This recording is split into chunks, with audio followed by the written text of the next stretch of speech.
भोपाल से प्रस्तुत हैं प्रादेशिक समाचार। नमस्कार, समाचारों के साथ मैं जितेंद्र रघुवंशी। पहले मुख्य समाचार। प्रधानमंत्री गुजरात यात्रा के दौरान पशु राहत और पुनर्वास केंद्र बनतारा पहुंचे। मुख्यमंत्री ने की किसान आभार सम्मेलन में किसानों को 5 रुपये में स्थायी बिजली कनेक्शन देने की घोषणा। और सिवनी के पैंच में हुआ राज्य निर्वाचन आयोग की 31वीं नेशनल कॉन्फ्रेंस का आयोजन। अब समाचार विस्तार से। प्रधानमंत्री नरेंद्र मोदी अपनी गुजरात यात्रा के दौरान जामनगर जिले के पशु राहत और पुनर्वास केंद्र बनतारा गए। बनतारा लगभग 3000 एकड़ क्षेत्र में फैला पशु बचाव, संरक्षण और पुनर्वास केंद्र है। इसके बाद प्रधानमंत्री ने सोमनाथ मंदिर में पूजा अर्चना भी की। श्री मोदी एशियाई शेरों के निवास स्थल गिर नेशनल पार्क में जंगल सफारी पर जाएंगे। श्री मोदी वन्य जीवन से जुड़े राष्ट्रीय स्तर के मुद्दों पर चर्चा के लिए शासन में राष्ट्रीय वन्यजीव बोर्ड की 7वीं बैठक की अध्यक्षता करेंगे। यह बोर्ड वन्य जीवन और वनों के संरक्षण तथा विकास के लिए काम करता है। प्रधानमंत्री इस बोर्ड के अध्यक्ष हैं। प्रधानमंत्री नरेंद्र मोदी ने रमजान के पवित्र महीने की शुरुआत के अवसर पर लोगों को शुभकामनाएं दी। सोशल मीडिया पर एक पोस्ट में श्री मोदी ने कामना की कि रमजान में समाज में शांति और सद्भाव को बढ़ावा मिले। प्रधानमंत्री ने जोर देकर कहा कि रमजान का पवित्र महीना श्रद्धा और भक्ति का प्रतीक है और देशवासियों को करुणा, दया और सेवा के मूल्यों की भी याद दिलाता है। मुख्यमंत्री निवास में किसान मोर्चा के द्वारा किसान आभार सम्मेलन का आयोजन किया गया। इस मौके पर प्रदेश भर से पहुंचे किसानों ने मुख्यमंत्री डॉक्टर मोहन यादव का आभार व्यक्त किया।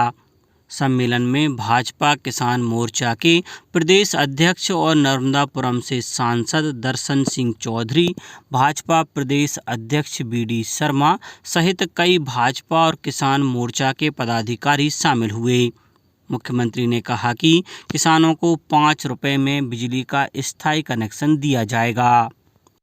जिन किसानों के लिए बिजली के कनेक्शन स्थायी नहीं हैं, अब 5 रुपये में पक्का कनेक्शन दे देंगे। स्थायी कनेक्शन 5 रुपये में। आप तो आवेदन करो। मध्य क्षेत्र में तो अभी चालू, जो किसान बिजली का पक्का कनेक्शन मांगना है, स्थायी कनेक्शन, उसको 5 रुपये में कनेक्शन देने की यहीं से घोषणा करते। हमारे सारे किसानों का भला करना है। इसी के साथ मुख्यमंत्री डॉक्टर मोहन यादव ने कहा कि 3 साल में 30 लाख सोलर प्लांट के कनेक्शन भी दिए जाएंगे, जिसमें किसानों के द्वारा जो बिजली उपयोग के बाद बचेगी उसको भी सरकार खरीदेगी। इससे किसानों की आय में बढ़ोतरी होगी। उन्होंने कहा कि आने वाले समय में उन्नत कृषि यंत्र, उन्नत बीज और आधुनिक कृषि तकनीकों को बढ़ावा देने के लिए पूरे प्रदेश में मेले आयोजित किए जाएंगे। आने वाले समय में कृषि के अंदर उन्नत कृषि यंत्र, उन्नत कृषि बीज और उन्नत अवस्था से कृषि के अंदर लाभ के जो जो कारण होंगे, इसके मेले भी लगाए जाएंगे अपने पूरे प्रदेश के अंदर, ताकि बड़े पैमाने पर आज के दौर के अंदर कौन कौन से इस समय में आवश्यकता है, ऐसे अच्छे बीजों को ला करके हर एक की खेती अच्छी से अच्छी हो जाए, हर एक किसान की जिंदगी अच्छी हो जाए। इस अभियान चलाने के लिए आज मैं आपका आभार मानता हूँ। आप तो अपने अपने स्थान पर अच्छे ढंग से खेती करने के लिए हम लगातार ऐसे सभी मामलों में एक साथ जुटते रहेंगे। मुख्यमंत्री डॉक्टर मोहन यादव ने कहा है कि भगवान श्री कृष्ण ने प्रकृति से प्रेम और ग्राम संस्कृति को सम्मान देने की शिक्षा दी है। मुख्यमंत्री भोपाल में कोलार रोड क्षेत्र में मानसरोवर डेंटल कॉलेज के पास इस्कॉन द्वारा बनाए जा रहे श्री श्री राधा गोविंद मंदिर के भूमि पूजन के बाद संबोधित कर रहे थे। इस अवसर पर विधायक रामेश्वर शर्मा, इस्कॉन के मध्य प्रदेश प्रमुख गुरु प्रसाद स्वामी महाराज मौजूद थे। कार्यक्रम में बताया गया कि यह मध्य प्रदेश का सबसे बड़ा इस्कॉन मंदिर होगा। पंचायत एवं नगरीय निकाय चुनाव में ईवीएम के बाद अब पेपरलेस बूथ की कल्पना को मूर्त रूप दिया जा रहा है। पंचायत उपनिर्वाचन में चुनाव पेपरलेस बूथ के माध्यम से सफलतापूर्वक कराए जा चुके हैं।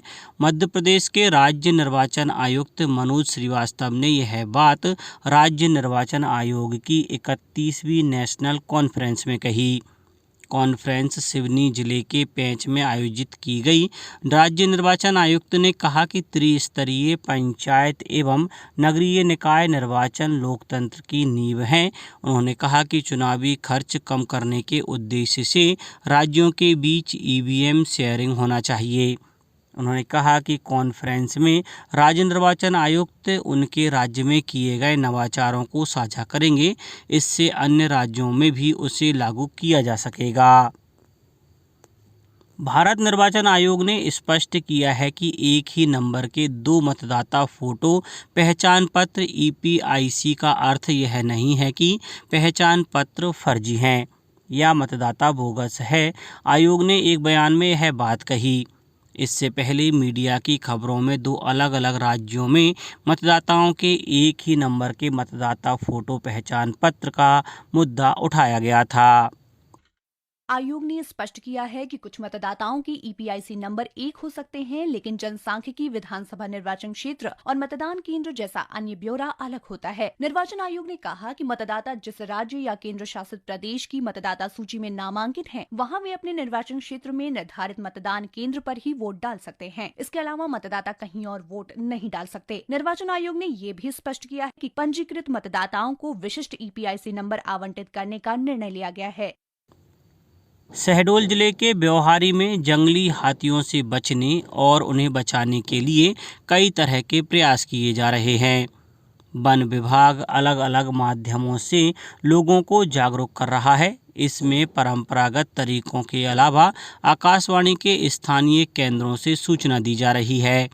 सोशल मीडिया का सहारा भी लिया जा रहा है।